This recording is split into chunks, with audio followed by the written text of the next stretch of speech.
Join us on our 2-day adventure to Lake Mead's Temple Bar Marina and Campground on the Colorado River, Arizona side of the lake. And Lake Mead's RV Village, where we stayed for one night and caught the Parade of Lights boat show in December of 2025. We will drop some history and updates on the water levels of Lake Mead. And some close-up shots and details on these two awesome campgrounds. Sit back, relax, and here we go.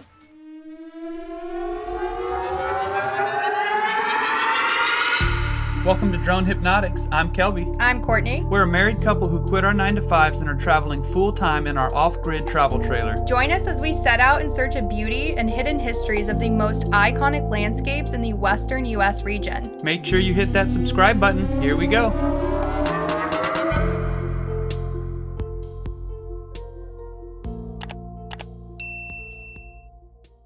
Lake Mead, formed by the Hoover Dam in the 1930s, has seen significant ups and downs. As of late February 2026, Lake Mead's water surface elevation is approximately 1,065 feet above mean sea level. This puts the reservoir at about 34% full, around 8,867,000 acre-feet of storage. Roughly 163 feet below its full pool capacity of 1,229 feet. This level represents a slight recent gain, up about 1 foot from late January 2026, when it was around 1,065 feet at that month end, attributed to conservation efforts, improved hydrology in the Colorado River Basin, and other factors. However, it's still well below historical averages and reflects the ongoing drought challenges. Full or near full periods were in 1983 at 1,225 feet. Drops occurred in the late 1950s to about 1,085 feet during Lake Powell's filling in the 1960s to about 1,090 feet, and dramatically in the 21st century due to prolonged drought, overuse, and climate change. Record lows hit around 1,040 feet in 2022, lowest since initial filling, exposing intake issues and triggering shortage declarations. From the 2000s onward, a mega drought led to a steep decline, with levels dropping from over 1,200 feet to crisis lows by the early 2020s. Recent conservation agreements among Basin states has helped stabilize and slightly recover levels since 2023 through 2024. But projections suggest potential drops to record lows of approximately 1,036 feet by 2027 under drier scenarios. The lake's capacity is about 28.5 through 26 million acre-feet at full pool, but persistent dry conditions have kept it far below that for over 2 decades. The Hoover Dam generates hydroelectric power using Lake Mead's water releases through turbines at current levels 1,065 feet.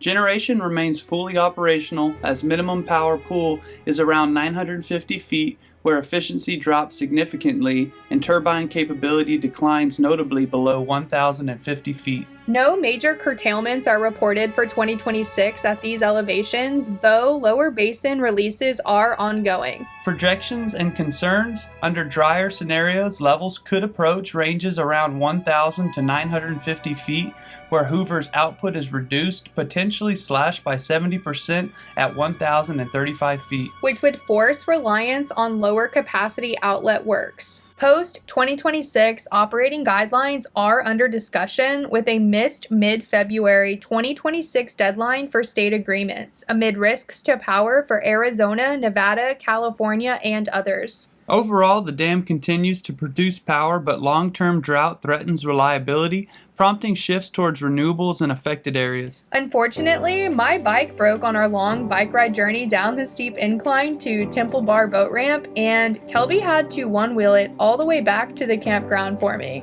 Temple Bar Campground is a popular developed campground in Lake Mead National Recreation Area, situated on Arizona's side along the eastern portion of Lake Mead.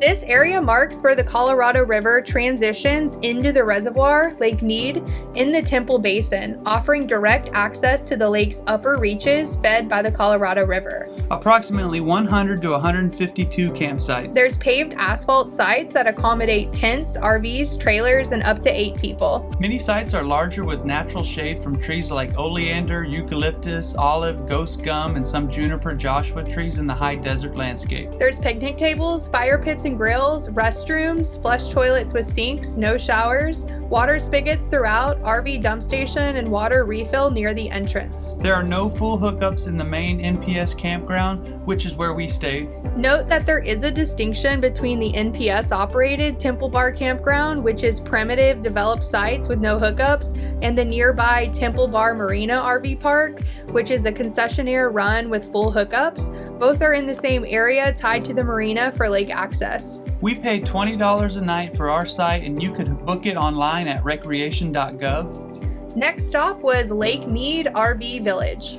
It's a popular full hookup RV park located within Lake Mead's National Recreation Area on the Nevada side at Boulder Beach. It's a concessionaire-operated facility managed by Lake Mead Mojave Adventures, LMNRA Guest Services, offering comfortable, scenic camping with direct ties to the lake's western basin near the historic Boulder City area near the Hoover Dam. It's a go-to spot for RVers seeking lake views. Proximity to Las Vegas, 30 miles, about a 45-minute drive, and easy access to boating, hiking, and sightseeing. Lake Mead's current water levels, 1,065 feet, keep Boulder Beach accessible with nearby launch ramps and beaches still viable despite the long-term drought impacts. There's over 115 RV sites, many pull-throughs for easy access, accommodating large rigs. Options include standard back-in and pull-throughs. Some premium Lakeview sites are available. There are full hookups, electric with 30 to 50 amp supply, water and sewer.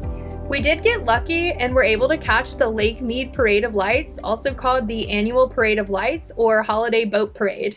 It's a beloved annual holiday boat parade on Lake Mead featuring festively decorated and illuminated boats cruising over the water to kick off the Christmas season. It's organized by Boating Lake Mead and has become a long-standing local tradition near Boulder City, Nevada. Festivities ran from 3 p.m. to 7:30 p.m. with the boat parade starting at 6:15 p.m., lasting about 45 minutes to an hour long.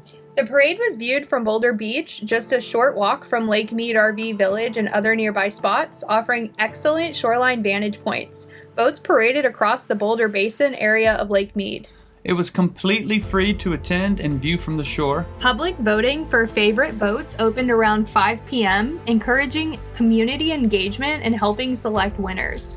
This was the 47th annual event dating back to around 1979, making it one of the longest running holiday boat parades in the region. There were up to dozens of boats decked out in thousands of lights, holiday themes, inflatables, music, and creative decorations. Boats cruised in a procession, creating a glowing spectacle on the water against the dark desert night. That wraps up our adventure to Lake Mead in December 2025. If you're new to the channel, make sure you hit that subscribe button to support more videos like these where we will bring you up-close shots and updates on some of the most iconic landscapes in the western U.S. region. Thanks so much for watching, and we'll see you on the next one.